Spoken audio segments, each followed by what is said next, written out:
Mean राशि वालों, आपके लिए ग्रहों का जो बदलाव हुआ है वो बहुत ज़्यादा प्रभावकारी हो सकता है।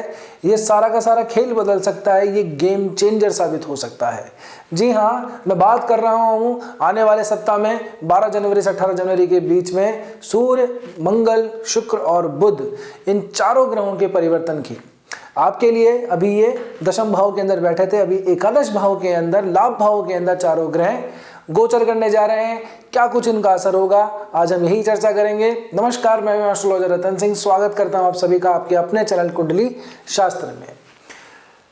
सबसे पहले बात करेंगे आपके करियर और जॉब की। तो देखिए, पहले तो आपके दशम भाव के ऊपर तो ये चारों ग्रह थे ही, लेकिन अब क्या है, देखो होगा क्या, यहाँ से 13 जनवरी को शुक्र यहाँ से गोचर करेंगे। उसके बाद में 14 जनवरी जब मकर राशि के अंदर सूर्य का प्रवेश होता है तो हम उसे मकर संक्रांति कहते हैं। तो मकर राशि के अंदर सूर्य का प्रवेश 14 जनवरी, उसके बाद 16 जनवरी को मंगल आएंगे, अपनी उच्च अवस्था को प्राप्त करेंगे, और एक दिन बाद बुध महाराज 17 जनवरी को यहाँ पे प्रवेश कर जाएंगे। यानी कि 12 से लेकर के और 18 जनवरी के बीच का जो सप्ताह है, इसमें चारों ग्रहों का परिवर्तन हो जाएगा। एक बात और, आप लोगों के लिए ये अच्छी खबर है। जी हाँ, कारण यूं है कि चारों ग्रह या जितने ज़्यादा ग्रह जब 11वें भाव के अंदर बैठते हैं तो हम उसको सामान्यतः अच्छा ही माना जाता है, शुभ फलदायी माना जाता है। ठीक है, अब एक एक करके जब हम बात करते हैं, सबसे पहले करियर और जॉब की बात करें तो करियर भाव के अंदर आप लोगों के वर्तमान के अंदर कोई ग्रह नहीं रहेगा सिवाय चंद्रमा के। चंद्रमा आएंगे लेकिन समय बीतने के बाद में आएंगे, सप्ताह के आखिरी के समय पे आएंगे। 17 जनवरी तक बुध यहीं पे बैठे हुए रहेंगे, 17 जनवरी के बाद में बुध यहाँ से ट्रांजिट मार जाएंगे। दैट मीन्स कि बुध का प्रभाव आपके पास में 17 जनवरी तक कर्म प्रभाव पे पड़ा हुआ है।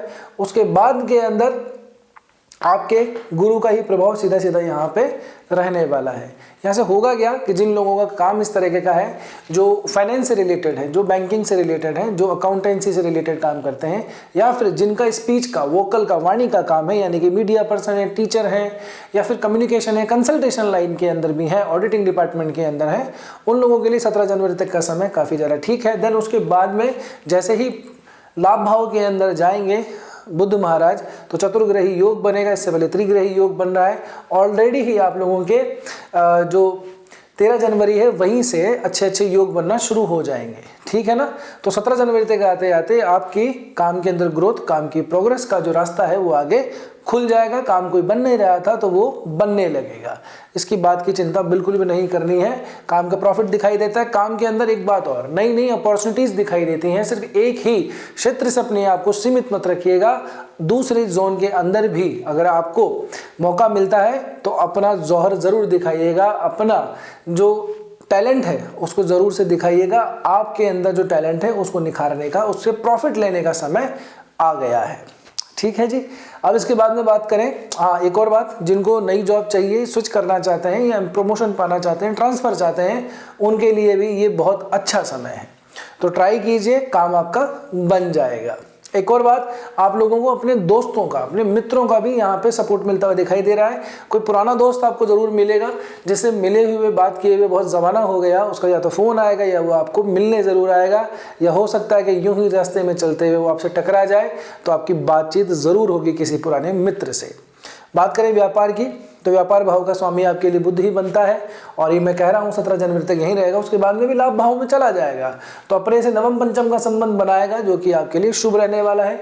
मकर शनि की राशि है, ये शुक्र के लिए मित्र है, शनि जो है वो बुध के लिए मित्र है, मंगल की उच्च की राशि है। यहाँ पे जो एक पीड़ित जो होता है वो सिर्फ सूर्य होता है। तो व्यापार के लिए नवम पंचम का संबंध बनेगा बुध से, तो यहाँ से भी हमको ग्रोथ दिखाई देती है। और खास करके जो आपके बड़े हैं, आपके व्यापार के अंदर, जो आपके काम धंधे के अंदर, जो आपसे पहले से काम कर रहे हैं, उनका भी आप लोगों को यहाँ पे सपोर्ट मिलता हुआ दिखाई दे रहा है। मंगल की चौथी दृष्टि देखोगे तो धन भाव पे पड़ती है, उच्च अवस्था के अंदर मंगल बैठे हैं। गुरु का तो चलो ठीक है, गुरु का तो आपको पता ही है, गुरु यहाँ से 8वें में, दशम में और 12वें में दृष्टि डाल रहे हैं, है ना। सूर्य की, मंगल की, शुक्र की, बुद्धि, सबकी दृष्टियां आ रही है कहाँ पे, कर्क राशि के ऊपर, पंचम भाव के ऊपर। तो कर्क राशि भी विशेष रूप से इस मामले से प्रभावित होने जा रही है। ठीक है ना, लेकिन ये होगी 17 जनवरी के बाद में। यहाँ तक क्लियर है। अब आगे बढ़ते हैं, तो आप लोगों के लिए व्यापार, उसके अंदर तरक्की है, है ना। धन के अंदर जो मंगल उच्च का है वो अपनी खुद की राशि के ऊपर नजर डाल रहा है, तो धन में भी यहाँ पे वृद्धि दिखाई देती है। मंगल विशेष आप लोगों के लिए योगदायी बनता है क्योंकि नवम भाव का स्वामी बनता है।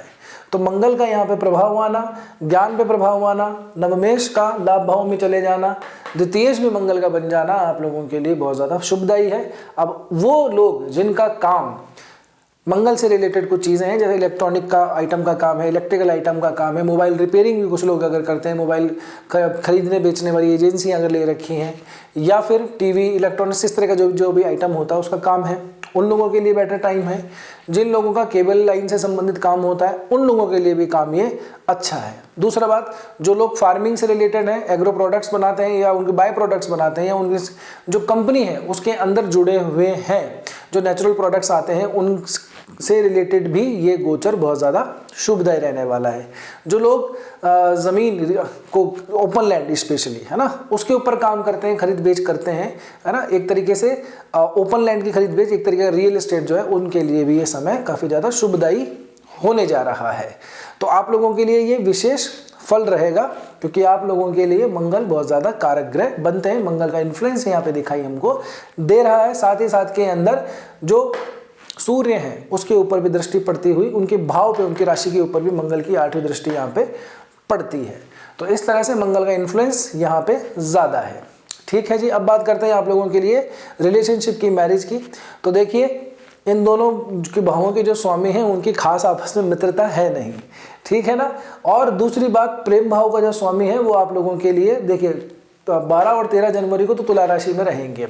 अब जब यहाँ पे रहेंगे तो इस समय पे ना पे यहाँ पे कोई ग्रह होगा, इनसे ना एक घर पहले ना एक घर बाद में। तो ऐसी स्थिति में जब चंद्रमा अकेला हो जाता है तो वो केमद्रुम योग हम उसको कहते हैं। 8वें भाव में बन रहा है। 8वां भाव वैसे भी चंद्रमा के लिए 8वीं नंबर की जो राशि है वो नीच की राशि है। 8वें भाव के अंदर भी चंद्रमा बिल्कुल ही कारक नहीं बनता है। तो ऐसी स्थिति के अंदर आप लोगों को अकेलापन महसूस होगा। और अकेलापन कब महसूस होता है? जब अपने पार्टनर से लड़ाई हो जाती है, झगड़ा हो जाता है, अपने आप को बहुत तन्हा फील करेंगे, अकेला अकेला फील करेंगे। तो ये समय थोड़ा सा इस मामले के अंदर तो तनाव लेके आएगा। फिर उसके बाद में भी मामला ठीक नहीं होगा। जी जनाब, यहाँ पे मंगल की राशि वृश्चिक के अंदर चंद्रमा पहुंच जाएंगे। मैंने कहा अभी कि चंद्रमा वृश्चिक राशि में नीच के हो जाते हैं।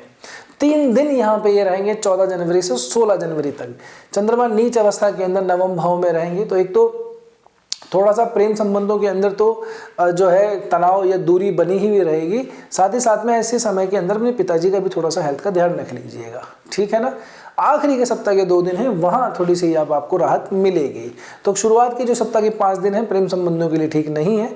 बाद के अंदर स्थितियाँ थोड़ी सी आप लोगों के कंट्रोल में है क्योंकि गुरु इस राशि के स्वामी हैं। चंद्रमा इनके सामने आएंगे, समसप्तक होंगे। केंद्र के अंदर दोनों ग्रह जब बैठ जाते हैं तो गजकेसरी योग बनाते हैं, बहुत शुभदायी योग बनाते हैं। तो ऐसी स्थिति के अंदर जो 5 दिन की जो डिस्टेंस, जो लड़ाई झगड़ाई, जो भी कुछ थोड़ा मनमुटाव खटपट थी, उसको सॉर्ट आउट करने का समय होगा। वैसे भी ये जो गजकेसरी योग है ये अपने आप के अंदर बहुत ज़्यादा प्रसिद्ध योग है। इसमें समृद्धि आती है, पैसा आता है, धन आता है, मान सम्मान, काफ़ी चीज़ों के लिए ये योग फलदायी माना जाता है। तो ये 2 दिन आप लोगों के बना रहेगा आपके राशि चार्ट के अंदर। अब बात करते हैं आपकी मैरिज लाइफ की। तो मैरिज लाइफ ठीक है, इट्स ओके, उसमें कोई ज़्यादा तनाव देखने को नहीं मिल रहा है। शनि की दृष्टि आ रही है और आज से नहीं आ रही है, बहुत टाइम से आ रही है। शनि का कोई स्पेशल इस सप्ताह के अंदर कोई इस पर इम्पैक्ट पड़ेगा नहीं। दूसरी बात, इस भाव का स्वामी अपनी मित्र की राशि में, शनि की राशि में ही चला जाएगा। तो यहाँ से जो है अगर मंगल को अगर हम थोड़ा सा एक बार के लिए कर देंगे, छोड़ दें, तो सिर्फ शुक्र और मंगल जो है यहाँ पे आकर के थोड़ी सी सहूलियत पाएंगे। मैं फिर से कह रहा हूँ, लाभ भाव के अंदर 11वें भाव के अंदर ज़्यादा ग्रह बैठते हैं तो आपको ज़्यादा फलदायी, शुभ फलदायी होते हैं। और बुध और शुक्र जैसे ग्रह जब यहाँ पे मिलेंगे 11वें भाव के अंदर तो एक बहुत अच्छा खासा योग बनाते हैं जिसको हम लक्ष्मी नारायण योग कहते हैं। महाधनदायी योग होता है। सूर्य मंगल मिलकर आदित्य मंगल योग बना रहे हैं तो 2 तो बड़े राजयोग बन रहे हैं। और उसके बाद में यहाँ से नवम पंचम का संबंध दाम्पत्य जीवन के अंदर भी आप लोगों के समृद्धि देगा। लेकिन एक बात का ध्यान रखिएगा, जब इस तरह के अच्छे योग बनते हैं तो ऐसी स्थिति के अंदर व्यक्ति के अंदर जो है समृद्धि आती है, प्रसिद्धि आती है ना। उसका जो कद है वो बढ़ने लगता है उसको थोड़ा सा ऐसा है कि अटेंशन ज़्यादा मिलने लगती है, उसमें जोश काफ़ी ज़्यादा आ जाता है, वीरता पराक्रम जैसी स्थितियाँ आ जाती हैं और महंगी चीज़ें वगैरह का उनको थोड़ा सा शौक भी बढ़ जाता है, वो चीज़ें अवेलेबल भी होती हैं, काफ़ी सारी जो है ऐशो आराम मिलता है। लेकिन ऐसे समय के अंदर व्यक्ति के अंदर अहंकार आ जाता है और वो अहंकार ही आप लोगों के दाम्पत्य जीवन को बिगाड़ सकता है। बुध वाणी का कारक है, वाणी की वजह से अपने पार्टनर को, अपने स्पाउस को कुछ ऐसा मत कह दीजिएगा जो उनके दिल को चुभ जाए, उनको चोट पहुंचा दे, नहीं तो स्थिति आप लोगों के लिए बिगड़ सकती है। खामखा कुछ अच्छा समय है, वो आपस में मैटर जो है वो अगर बिगड़ जाएगा उसको सॉर्ट आउट करने में वो समय निकल जाएगा, तो इस बात का स्पेशली ध्यान रखिएगा। आगे बात करते हैं आप लोगों के लिए धन की, संपत्ति की, है ना, प्रॉपर्टी की, वेल्थ की, मनी की, तो उसके लिए तो मैं आपको इतनी देर से कह ही रहा हूँ, उस समय बढ़िया है। संपत्ति वगैरह सृजन करने के लिए समय बढ़िया है, कोई दिक्कत नहीं है। धन में वृद्धि होगी, भाग्य में वृद्धि होगी और साथ ही साथ आपके काम में भी तरक्की होती हुई दिखाई दे रही है। तो समय आपके लिए धन मान समृद्धि के लिए तो बहुत ज़्यादा अनुकूल है। बात करें स्वास्थ्य की, तो स्वास्थ्य भाव का जो स्वामी है वो थोड़ा पीड़ित होने वाला है। मकर के अंदर जब सूरज जाता है तो वो थोड़ा पीड़ित होता है, इसीलिए मकर संक्रांति के दिन अन्न का, अनाज का, तिलों का, इस तरह का दान दिया जाता है। वो सूर्य से संबंधित दान होता है, शनि की राशि में जाते हैं तो वो शनि के रिलेट भी कर जाता है, तिल वगैरह का भी दान इसमें हो जाता है। तो ऐसी स्थिति के अंदर व्यक्ति को थोड़ा सा क्या नसों से संबंधित, हड्डियों से संबंधित थोड़ी सी प्रॉब्लम आ सकती है। एक बात ये, पुराने जो दर्द हैं वो आपको तकलीफ दे सकते हैं, ठीक है। एक और बात, ऐसी स्थिति के अंदर चाहे अनचाहे जैसे भी हैं, पिता पुत्र के जो संबंध हैं उनके अंदर भी थोड़ी सी कड़वाहट देखी जाती है। तो स्वास्थ्य की दृष्टि से अपना और अपने पिता का ध्यान रखिएगा। पहली बात, खास करके यदि उनको हड्डियों से संबंधित दिक्कत है तो स्पेशली ध्यान रखिएगा। आंखों से अगर आई साइट अगर वीक है तो चेक करवा लीजिएगा, यहाँ पे भी थोड़ी सी दिक्कत आ सकती है। इसके अलावा शुक्र का इस तरह से बार बार आना तो ये बीपी, शुगर की स्पेशली जिनको प्रॉब्लम है, शुगर डायबिटीज़ वालों को, उनको भी थोड़ा सा प्रॉब्लम दे सकता है, क्योंकि यहाँ पे अष्टमेश भी शुक्र ही बनते हैं आप लोगों के लिए और तृतीयेश भी बनते हैं। इस पत्रिका के लिए शुक्र इतना कारक नहीं बनते, फिर वो जाकर के इस तरह से बैठ जाते हैं तो थोड़ी सी क्या है कि सूर्य मंगल के साथ तो इनकी बनती तो है भी नहीं वैसे भी, तो ऐसी स्थिति में थोड़ा पीड़ा दे सकते हैं। तो आप लोगों को थोड़ा सा बीपी, शुगर वगैरह का थोड़ा सा ध्यान रखना है जो इस चीज़ के पेशेंट हैं, ठीक है जी। और इसके अलावा बस इतना ही, और ज़्यादा तो कुछ खास आप लोगों को इतना ही है कि कोई रिस्की कोई काम नहीं हो रहा है यहाँ पे, जो मैं जैसे कई बार आपको मना कर देता हूँ कि एडवेंचर पे नहीं जाना, है ना, 8-12 का संबंध बन रहा है, तो ऐसी कोई स्थिति नहीं है। तो बस हल्के फुल्की चीज़ों का ध्यान रखिए। मकर संक्रांति है, अच्छे से मनाइए उसको, हो सके तो दान भी दीजिए। मकर संक्रांति के ऊपर अलग से वीडियो बनाएंगे हम, ठीक है ना, आपकी राशि के ऊपर कि मकर संक्रांति और भी जो माघ के स्नान आ रहे हैं बड़े बड़े, उनसे संबंधित आप लोगों को क्या क्या करना चाहिए, कुछ उपाय अगर आप इस समय कर लेंगे ना तो बहुत फायदा मिलेगा आप लोगों को। देखिएगा, ये वैसे भी ये महीना साल में एक बार ही आता है, बड़ा पवित्र महीना माना जाता है। इसके बारे में वीडियो अलग से बनाएंगे, तब चर्चा करेंगे। बहरहाल अब क्या है, एक बात और, अब आप वीडियो देख रहे हैं, यहाँ तक पहुंचे हैं, ठीक है ना, तो उपाय की बात भी अपन करेंगे। उपाय रह गया है, तो उपाय से पहले एक बात मैं आपको बता दूं कि वीडियो देख रहे हैं, यहाँ तक पहुंचे हैं तो बहुत बढ़िया है। वीडियो अच्छा लग रहा होगा तभी पहुंचे होंगे, तो लाइक तो आपने कर ही दिया होगा। अब कमेंट सेक्शन में जाइए, उसको स्वाइप कीजिए, वहाँ पे एक हाइप का ऑप्शन आ रहा होगा, HYPE। कृपया करके प्रभु वीडियो को हाइप ज़रूर कर दीजिएगा ताकि और लोगों तक भी ये वीडियो पहुँच जाए। कमेंट करके ज़रूर बताना कि वीडियो कैसा लगा। अगर आप नए हैं तो प्लीज़ चैनल को सब्सक्राइब कर लीजिए। साल बदल चुका है, साल ने अपने आप को अपग्रेड किया है, आप भी अपने आप को अपग्रेड कर लीजिए। 25 से 26 आज चला है 2026, तो आप दर्शक से सब्सक्राइबर बन जाइए, आप भी अपने आप को अपग्रेड कर लीजिए। अब बात करते हैं उपाय की।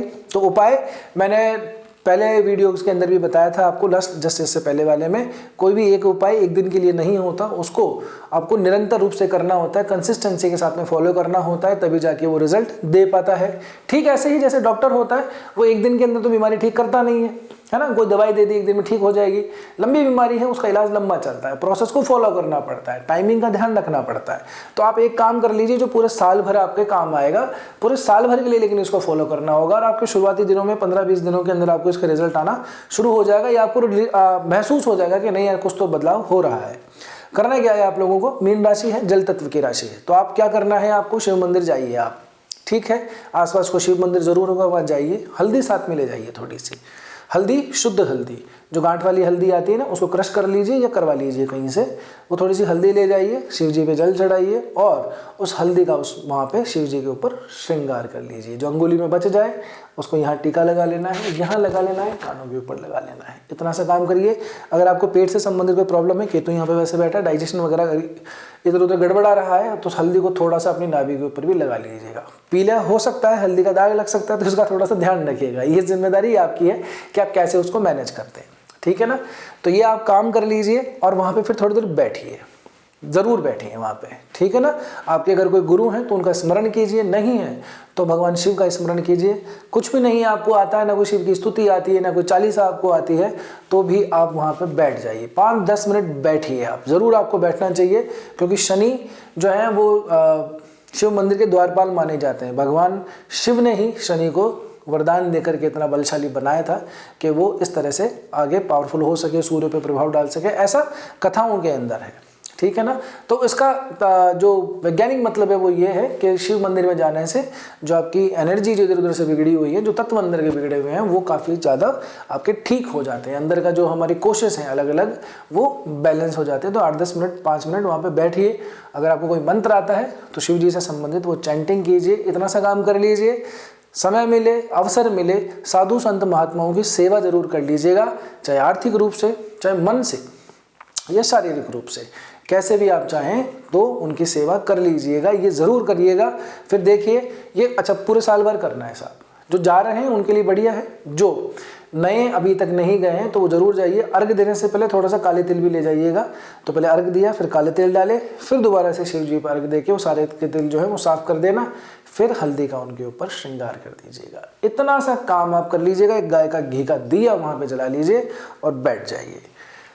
अब देखिए 15-20 दिन के अंदर कैसे कैसे बदलाव आप लोगों के लिए होते हैं। और वैसे अगर कोई विशेष प्रॉब्लम चल रही है ना, क्योंकि ज़रूरी है देखना कि आपकी राशि तो चलो ठीक है, लग्न कौन सा है, किस ग्रह की दशा है, किसकी महादशा है, किसकी अंतरदशा है, इन सब चीज़ों को देखने के बाद ही हम जो है किसी सटीक एनालिसिस पे पहुंच सकते हैं किसी व्यक्ति विशेष के लिए। तो यदि आपकी कोई प्रॉब्लम चल रही है, उसका सॉल्यूशन जानना चाहते हैं, या फिर अपनी कुंडली का कोई एस्ट्रोलॉजिकली जो है आप दिखाना चाहते हैं, कोई प्रॉब्लम का एस्ट्रोलॉजिकल सोल्यूशन चाहते हैं, तो ये व्हाट्सअप नंबर दिए हुए हैं, इधर आपको वेबसाइट का एड्रेस दिया हुआ है। आप कहीं पे भी जाके अपना अपॉइंटमेंट बुक करवा सकते हैं। अपॉइंटमेंट इजी बात है, जाहिर सी बात है कि ये पेड रहने वाला है, तो आप जैसे भी आपको सुविधा हो वैसे आप कर सकते हैं।